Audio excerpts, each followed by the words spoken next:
Hello everyone, আসসালামু আলাইকুম। আপনারা সবাই কেমন আছেন? আশা করি আল্লাহর রহমতে ভালো আছেন। আলহামদুলিল্লাহ আমিও অনেক ভালো আছি। তো এখন বাজে 5টা। এখন থেকে আমি আমার নতুন আর একটা ব্লগ স্টার্ট করছি। আপনাদের এই নতুন ব্লগে অনেক স্বাগত এবং ভালোবাসা। তো আপনারা ব্লগটা কন্টিনিউ দেখবেন। ভালো লাগলে লাইক কমেন্ট শেয়ার করবেন এবং চ্যানেলে নতুন হয়ে থাকলে চ্যানেলটা সাবস্ক্রাইব করে দেবেন। বন্ধুরা, এই দেখুন আমি উনুনে ভাত বসিয়ে দিয়েছি, ভাত ফুটছে আর এদিকে আমি আলুটা কাটছি, আলু ছিলে কাটছি। আলু মাছ দিয়ে ঝোল রান্না করব। আপনাদের দাদাভাই তো একদম ছোট ছোট, এই দেখুন কত ছোট ছোট আলু নিয়ে এসেছি। এত ছোট আলু মাছ দিয়ে রান্না করা হয় বন্ধুরা? বলুন, তুমি এত ছোট আলু নিয়ে এলে কেন বলো? আরে কালকে বাজারে আলু ছিল না, একটাও দোকানে আলু ছিল না। আমাকে খালি মিথ্যে কথা বলি বন্ধুরা। কিপটে, প্রচুর কিপটে। বড় আলু কিনতে তো বেশি পয়সা লাগবে না, সেই জন্য ছোট ছোট আলু নিয়ে এসেছে। এরকম কিপটে আপনারা দেখেছেন কোনোদিন?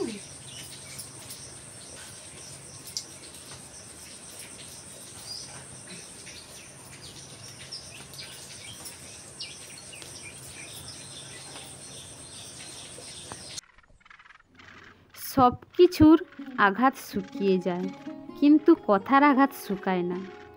কথার আঘাত রুহ অবধি পৌঁছায়। কথার আঘাত জিনিসটা পলিথিনের মতো, মাটির নিচে চাপা পড়ে যায় কিন্তু পচে না। আচ্ছা, কথার আঘাত এত তীক্ষ্ণ কেন? এত গভীরে গিয়ে আঘাত করে কেন? কিভাবে নিমিষেই চোখে জল আনে? কিভাবেই বা বুকে চিনচিন করে ওঠে? আসলেই মানুষের কথা এক মরণ খ্যাতি অস্ত্র। মানুষ কষ্ট পেলে এক সময় সহ্য করার ক্ষমতা হারায়, কিন্তু তারপরেও বাঁচতে হয়। আর এটাই হলো সবচেয়ে বড় আঘাত। আঘাত তো জীবনেরই অংশ। তুমি আঘাত পেলেই জীবনের আসল রূপ বুঝতে পারবে। আঘাত মানুষকে জ্ঞানের পথে নিয়ে যায়, কেননা কষ্ট ছাড়া প্রকৃত উপলব্ধি আসে না।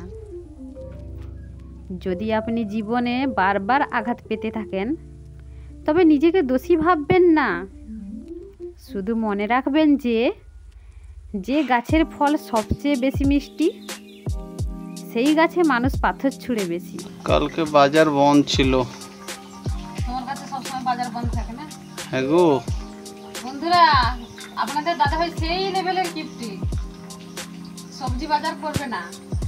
আরে বাড়িতে তো সবজি হয়েছে, বাড়ি থেকে হচ্ছে সবজি উঠাও খাও। বাড়িতে এত সবজি হয়েছে, খাওয়ার লোক নেই। একটা একটা করে ভাবছি আমি আপনাদের দেখাবো কত সবজি হয়েছে।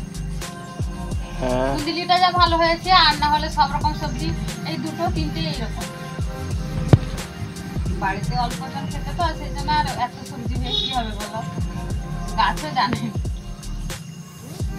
যে এটা খাওয়ার তো লোক নেই, বেশি সবজি হয়ে কি করবো? আর অল্প অল্প ওই একটা দুটো তিনটে হই।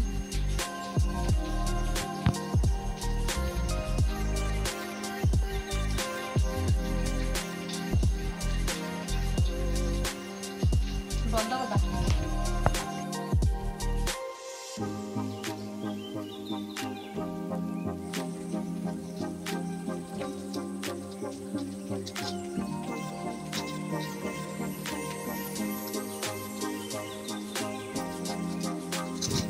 বন্ধুরা, আমার ভাত রান্না হয়ে গেছে। এখন আমি কড়াইতে তেল গরম করে নিয়েছি। এবার মাছগুলো আমি ভাজবো।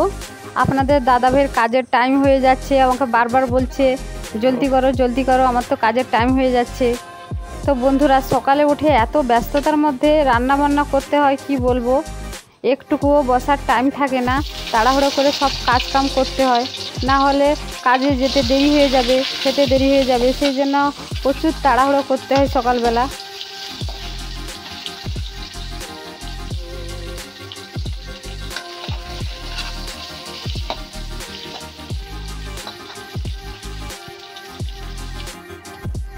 এই দেখুন বন্ধুরা, মাছগুলো কত সুন্দর কালার এসেছে। ভালো করে কড়া করে ভেজে নিচ্ছি, কেননা আপনাদের দাদাভাই মাছ ভাজা ভালো না হলে খেতে চায় না।